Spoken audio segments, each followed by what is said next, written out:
بعد پھر قبر سے سوالوں سے جب فارغ ہو جاتا ہے تو اس وقت پھر بندے کا پانچواں تعلق جڑتا ہے جسم کا اور روح کے ساتھ حشر کے میدان کے اندر، اور وہ تعلق ہے جس میں اب نہ نیند آئے گی نہ بندہ اس دنیا سے جائے گا۔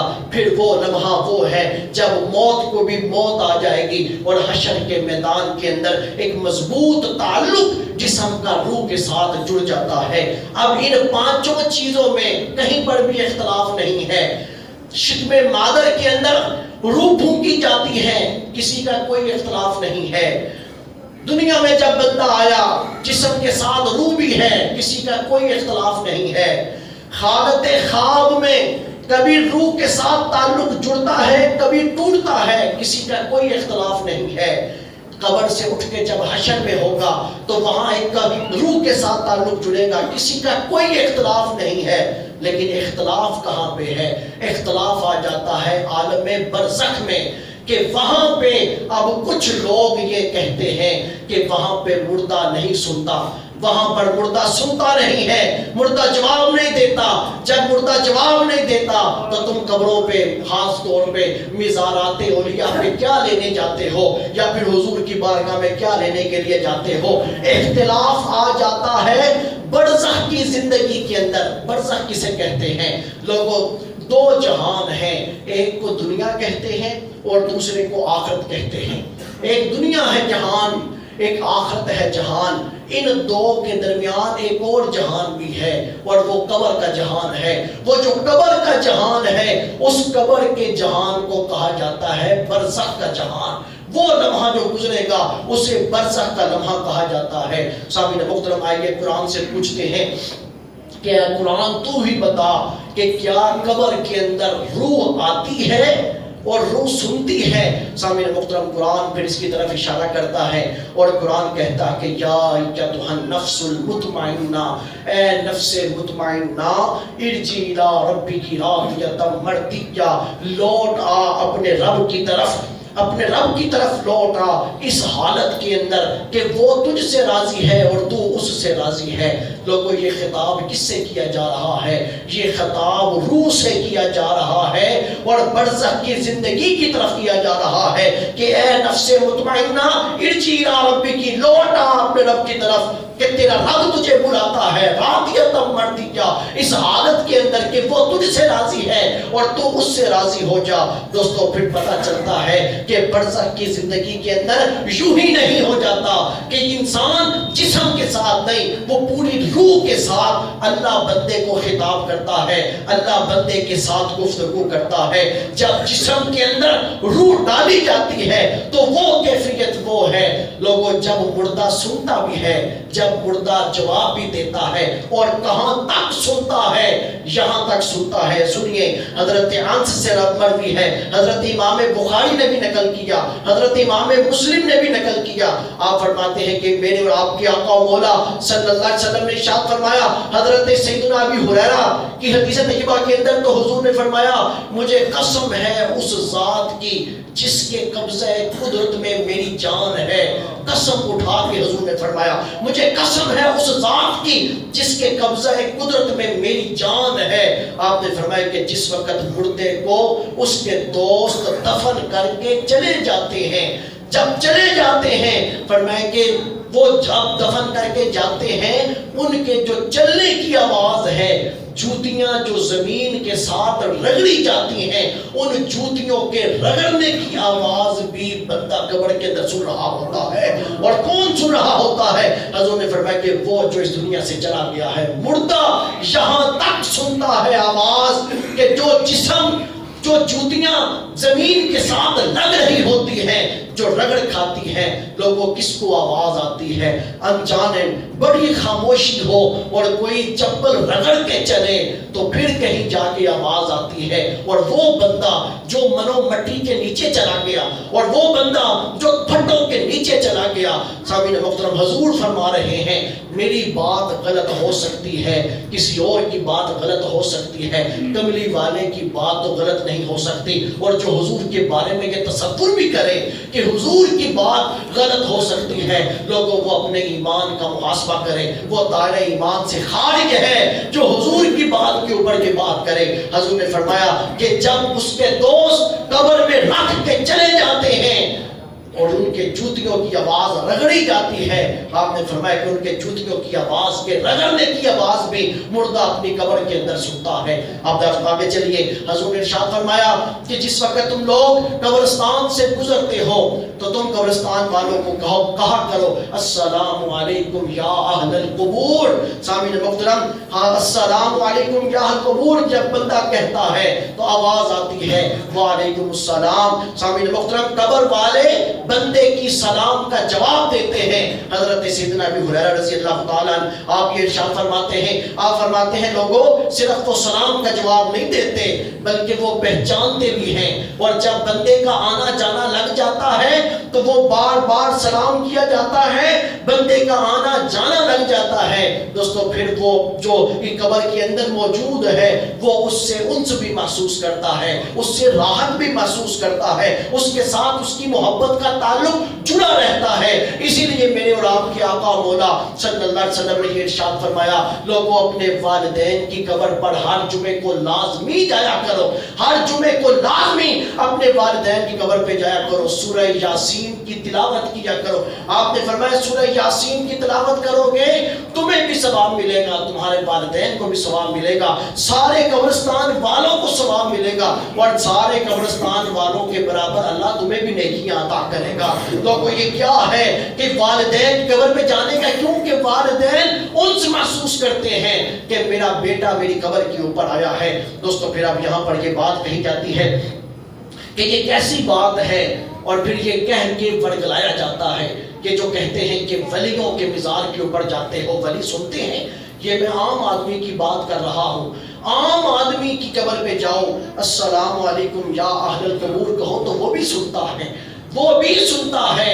اور دوستو جو اللہ کا ولی ہے، جو خالق کائنات کا برگزیدہ بندہ ہے، اس کی ذات سے ورگلایا جاتا ہے. کیا کہہ کے؟ یہ کہہ کے ورگلایا جاتا ہے کہ قرآن کہتا ہے کہ وَمَا أَنْتَ بِمُسْمِعٍ مَّن فِي الْقُبُورِ، کہ جو قبر میں ہیں تم انہیں کچھ نہیں سنا سکتے. اور دوستو یہ ترجمہ یوں ہی ہے، ہم لوگوں کے کچے ذہن کے لوگ جب سنتے ہیں تو کہتے ہیں کہ بات تو درست ہے کہ وَمَا أَنْتَ بِمُسْمِعٍ مَّن فِي الْقُبُورِ، کہ قبر والوں کو نہیں سنا سکتے. جب سنا نہیں سکتے تو ان کے پاس لینے کے لیے کیا جاتے ہیں. تو دوستو ہمیں یہ دیکھنا پڑے گا، ہمیں یہ کہنا پڑے گا کہ ایک جگہ حدیث طیبہ ہے اور وہ حدیث طیبہ یہ کہہ رہی ہے کہ قبر کے چلنے والوں کی جوتیوں کی آواز بھی مردہ سنتا ہے. دوسری طرف قرآن یہ کہہ رہا ہے وَمَا أَنْتَ بِمُسْمِعٍ مَّن فِي الْقُبُورِ، جو قبروں میں ہیں تم انہیں کچھ نہیں سنا سکتے. دو چیزیں آپس میں برابر آ گئی. تو لیکن ہم پہ جب غور کرتے ہیں تو ہمیں یہ بات نظر آتی ہے کہ ہم قبر والوں کو کچھ نہیں سنا سکتے. یہ حقیقت ہے کہ ہم نہیں سنا سکتے. کیوں نہیں سنا سکتے؟ ہم سنا ہی نہیں سکتے. کس لیے نہیں سنا سکتے؟ دوستو آپ یہ دیکھیے جب بدر کی جنگ مکمل ہوئی تو حضور علیہ السلام نے زمین سے کنکریاں اٹھائی، کنکریوں کی ایک مٹھی بڑی اور مٹھی بڑھ کے آپ نے کافروں کی طرف پھینکی. جب آپ نے کافروں کی طرف پھینکی تو کوئی کافر ایسا نہیں تھا کہ جس کی آنکھ کے اندر وہ ذرہ نہ جا کے لگا ہو. سامعین محترم وہ دوڑے تھے جو مکے تک بھی پہنچ گئے، جہاں تک وہ مکے کے کافر تھے وہاں تک انہیں وہ ذرے پہنچے. دوستو اب آپ دیکھیے کہ ایک مٹھی ہے بدر کے میدان سے گرائی جا رہی ہے، اس میں کہاں تک جانا ہے؟ خالق کائنات نے فرمایا وَمَا رَمَيْتَ إِذْ رَمَيْتَ وَلَكِنَّ اللَّهَ رَمَى. لوگوں سن لو، یہ جو مٹھی پھینکی ہے کنکریوں کی یہ میرے محبوب نے نہیں پھینکی، ہاتھ میرے محبوب کے ہیں. وَلَكِنَّ اللَّهَ رَمَى، لیکن وہ طاقت خدا کی ہے کہ اے محبوب مٹھی ریت کی آپ نے نہیں پھینکی، یہ مٹھی تو میں نے پھینکی ہے.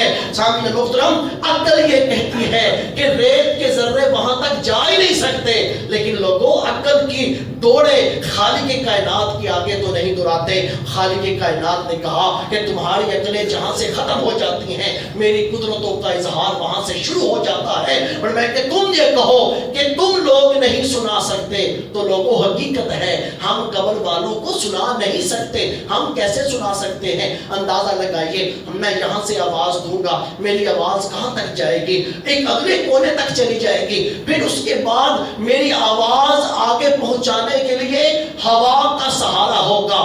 جس طرف کی ہوا ہوگی وہاں تک میری آواز جائے گی. سامعین محترم، ہوا سہارا بن جاتی ہے اور وہ آواز کو لے کے آگے جاتی ہے. آپ یہ بات دیکھیں، قبر کے اندر بندہ چلا گیا، قبر کے اوپر پھر مٹی ڈالی گئی، پہلے پھٹے ڈالے گئے، پھر مٹی ڈالی گئی. وہاں پر ہوا کا بھی گزر کوئی نہیں، وہاں پر روشنی کا بھی گزر کوئی نہیں. ہم وہاں سنا سکتے ہیں، ہماری آواز وہاں جا سکتی ہے؟ ہماری آواز قبر کے اندر تو جا ہی نہیں سکتی.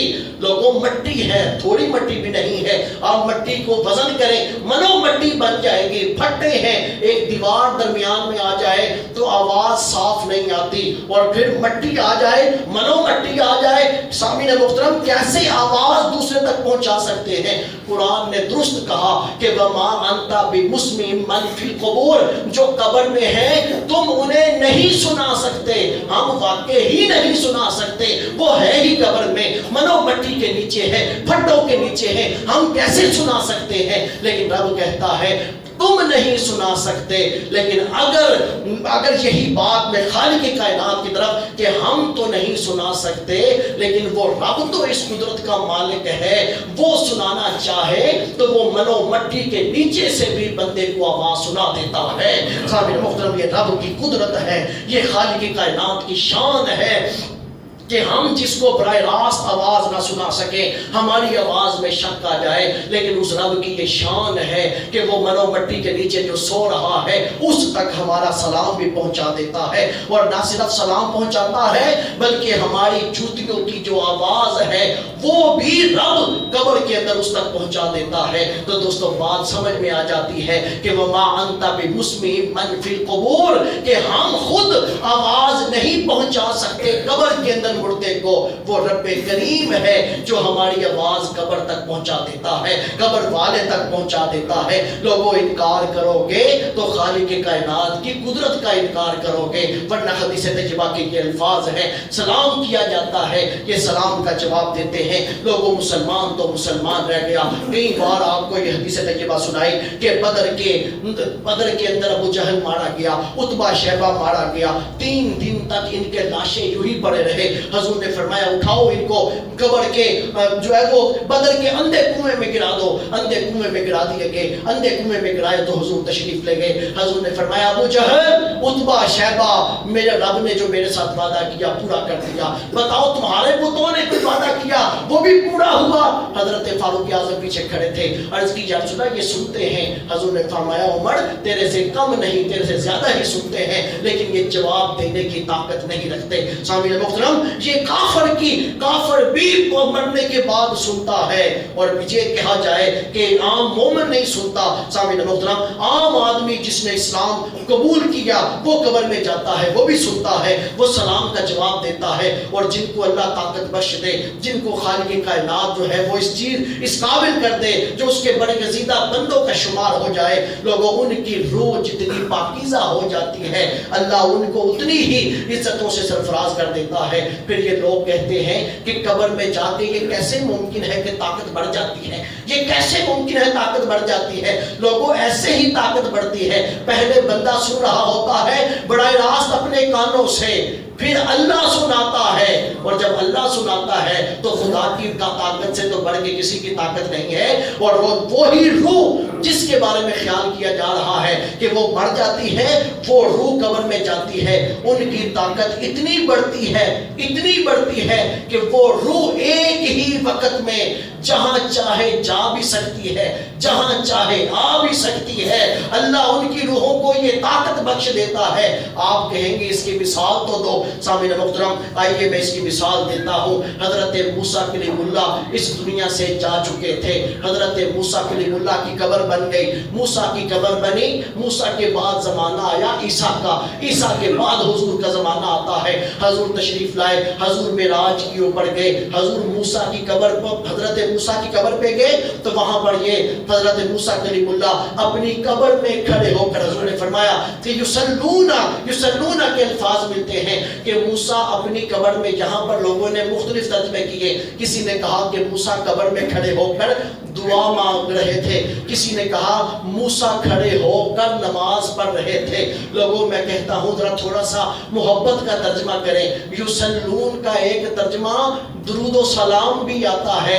یہ کیسے ممکن ہے کہ موسیٰ کے پاس سے امام الانبیاء کی سواری گزرے اور موسیٰ قبر میں کھڑے ہو کے نماز ہی پڑھتے رہ گئے ہوں؟ نہیں، امام الانبیاء کی سواری موسیٰ کی قبر کے پاس سے گزری، حضرت موسیٰ کھڑے ہو کر حضور کا استقبال بھی کر رہے تھے اور حضور پہ درود و سلام بھی پڑھ رہے تھے. کہ یصلون کے الفاظ، لوگوں قبر میں ہیں موسیٰ قبر میں کھڑے ہیں اور کھڑے ہو کر حضور نے دیکھا. آپ کی ملاقات قبر میں ہوئی. حضور جس وقت بیت المقدس میں پہنچے، حضور بیت المقدس میں بعد میں پہنچے. موسیٰ صف باندھ کے، ہاتھ باندھ کے نبیوں کی صف میں پہلے کھڑے تھے اور حضور کا استقبال کر رہے تھے. اور لوگوں پھر جہاں پر بھی بات ختم نہیں ہوئی، حضور بیت المقدس سے چلے. جب حضور بیت المقدس سے چلے، حضور کی سواری بعد میں پہنچتی ہے. حضرت موسیٰ پہلے چھٹے آسمان پہ کھڑے ہو کے حضور کا استقبال کر رہے ہیں. تو پھر پتہ چلتا ہے اس بات کا، جب بندہ لطیف روح جب قبر کے اندر جاتی ہے وہ سنتی بھی ہے، جواب بھی دیتی ہے. اللہ اس روح کو طاقت بھی بخش دیتا ہے کہ وہ جہاں جانا چاہے جا بھی سکتی ہے، جہاں آنا چاہے آ بھی سکتی ہے.